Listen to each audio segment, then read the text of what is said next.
আসসালামু আলাইকুম, সবাইকে ওয়েলকাম করছি নতুন আরেকটি ভিডিও দেখার জন্য। আজকের এই ভিডিওটিও আমি কিচেন টিপস এবং ট্রিক্সগুলোকে ঘিরেই সাজিয়েছি, আর আশা রাখছি ভিডিওটি আপনাদের কাছে ভালো লাগবে। বাসায় যখনই করলা রান্না হয় তখনই কিন্তু এরকম একটি বক্তব্য শুনতে পাওয়া যায় যে করলা তিতা, আমি খাবো না। তবে দিন যেতে যেতে আমাদের শারীরিক নানাবিধি সমস্যার মধ্যে এই করলা যে কতটা উপকারিতা রয়েছে তা কিন্তু বলাই বাহুল্য। ছোট একটি টিপস ফলো করলে করলার তিতা ভাবটা কিন্তু অনেকাংশে কমানো যায়।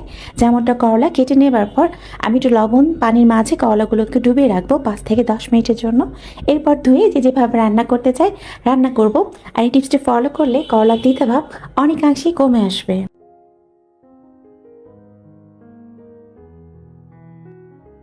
আমরা বাংলাদেশে যারা গৃহিণীরা রয়েছে আমাদের প্রত্যেকদিন কাজের ধরনটা কিন্তু প্রায় একই রকম।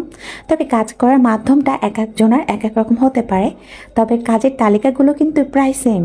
আর এই তালিকার মাঝে আমাদের গৃহিণীদের সকাল সকাল উঠে নাস্তা তৈরি করার যে কাজটা সেটাও করতে হয়। তো যারা নতুন রাঁধুনি আপুরা রয়েছেন, নতুন নতুন নিজেকে অভ্যস্ত করছেন রুটি বানানোর ক্ষেত্রে, সেক্ষেত্রে তাদের একটা কমপ্লেন থাকে রুটি ভাজার পর সেটা কেন ফুলকো হয় না, বা খামির করে নেওয়ার ক্ষেত্রে আটা কেন শক্ত থাকে। সেক্ষেত্রে 1 চামচ পরিমাণ রেগুলার অয়েল দিলে কিন্তু এই সমস্যাগুলো আর হবে না। আর এর ফলে আটা খামির করতে গিয়ে বেশ নরম থাকবে, এবং রুটি বানানোর পর সেটা সেঁকে নেবার পর সেই রুটিটাও বেশ সময় অবধি নরম থাকবে। আমরা তো প্রতিদিন চা খেয়ে থাকি, আর চা খাওয়ার পরে কাপগুলো অল্টারনেট করে ইউজ করার পরেও কিন্তু একসময় দেখা যায় চায়ের একটা স্ট্রং দাগ বসে যায়। তো সকালবেলা চা খাওয়ার পর কাপগুলোকে একটু পরিষ্কার করে নিয়ে দেখাচ্ছি, এটা কিন্তু ডিশওয়াশ জেল দিয়ে পরিষ্কার করে নেওয়ার পরেও কিন্তু যেতে চায় না। তো এই স্ট্রং দাগগুলো কিভাবে সহজে উঠিয়ে নিতে পারি সেটারই একটা ছোট্ট টিপস আপনাদের সঙ্গে শেয়ার করব। আমাদের প্রতিদিনের ব্যবহৃত যে পেস্টটা রয়েছে, যেটা আমরা নিত্যদিনই আমাদের দাঁত মাজার কাজে ব্যবহার করে থাকি, সেটারই কিছু অংশ এখানে আমি নিয়ে নিচ্ছি। আর এরপর এই পেস্টটা যে জায়গাগুলোতে স্ট্রং দাগটা বসে গেছে তার উপরে খুব ভালোভাবে মাখিয়ে নেব।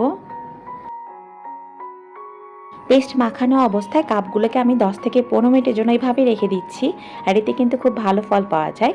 আর এরপর আমি কাপগুলোকে স্ক্রাবার দিয়ে ভালো করে মেজে ঘষে পরিষ্কার করে নিব।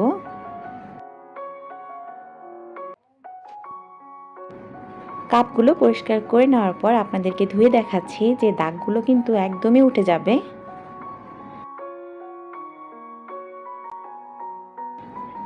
আর একটু দেখুন, দাগগুলো কিন্তু একটুও নেই, পুরোটাই উঠে গেছে। ছোট্ট টিপসটি ফলো করে আশা রাখছি আপনারা অনেক বেশি উপকৃত হবেন।